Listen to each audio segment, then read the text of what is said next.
So the last thing we're going to do is we're going to put all our elements together and we're going to create a face.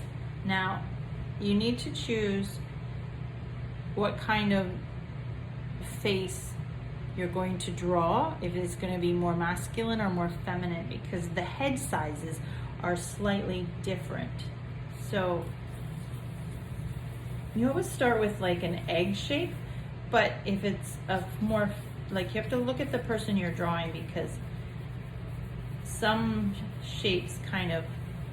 head shapes, are kind of more narrow at the bottom, and some are more square.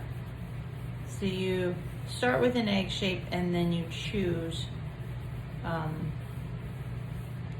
which one it's gonna. This one's usually considered more feminine, this one's more masculine. Okay, so I'm just gonna, so if I start with my face, you can see that I haven't really decided. I'm just sketching out a good head shape that I think will work. And then when I'm happy with my head shape, I can erase the lines that I don't really want. And the other lines, they'll disappear as I do my drawing, because it all kind of blends in together. So that should be a good start. So we're done our head shape, we want to block out where the elements are going to go. So I always start with the eyes. So where do you think the eyes should go on the face? I'll give you a hint. We're going to draw the middle line first, and I'm just going to eyeball it. You can also measure it, but I think that looks like a good middle line. What I'm going to actually do is draw a curved line. I'm going to put my eyes on the curved line instead. That kind of gives it a little more of a round shape, because our faces aren't actually flat. They're part of a circular shape, which is our head.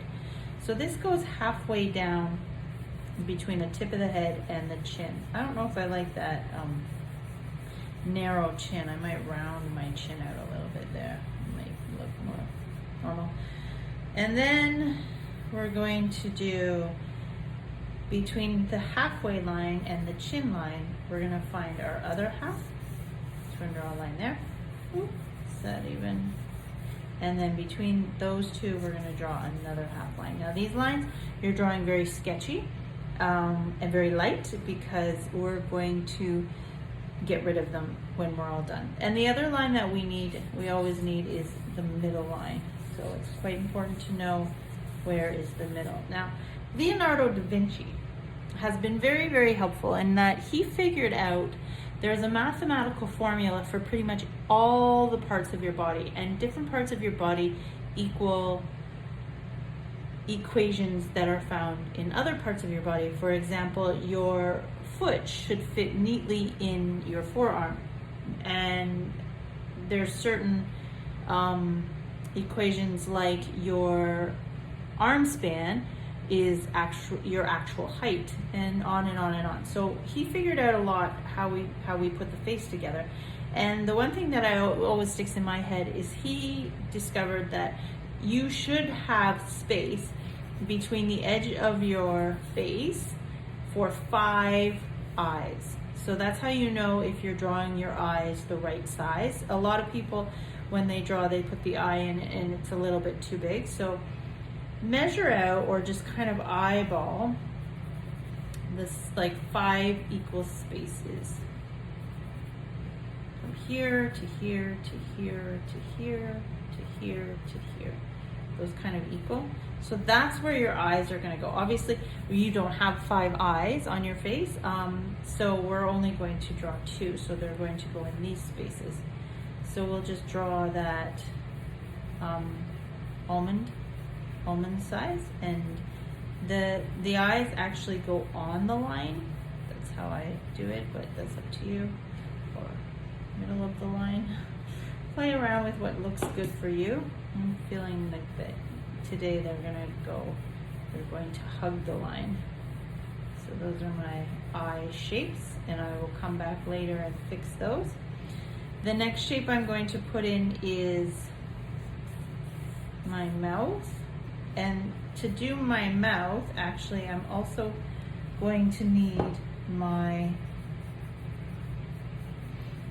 iris. So my iris is going to go here. So I'm going to need that because I'm going to need two lines. I'm going to need an invisible line.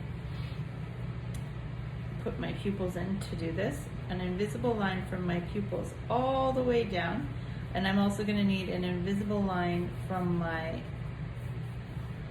eyes, the inside of your eyes down like this.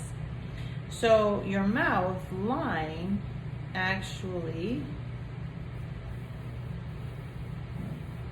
do a curving up line today, I don't know why, should be equal to the middle of your eyes. And then your nose, remember we have those three shapes. We have a circle, and then another circle, and then another circle. So we have those three shapes. They should end in the middle of your eye. This eye looks wonky, but I'll keep working on it. Okay, so that's everything blocked out for a head-on portrait. The one more thing we have to put in is our eyes. We have our ears. Where do you think our ears go? So if you guessed, they're actually attached to your head here and here, but they have like a little bit of an up part there and then maybe a little bit of a down part. So you could draw them attached here, make them go up a little bit and maybe go down a little bit if you want. Okay, so that's the basic way to set up a face. So I'm just going to speed up the film a little bit. If not, you'll be watching for over an hour while I add shading and more details. I'm going to add the hair. So you can still watch and see how everything fits together. And I hope that you found that really helpful in learning just how faces get fit together, and you'll be able to take some of the ideas you learned and create your own portrait. I'm really excited to see what you develop.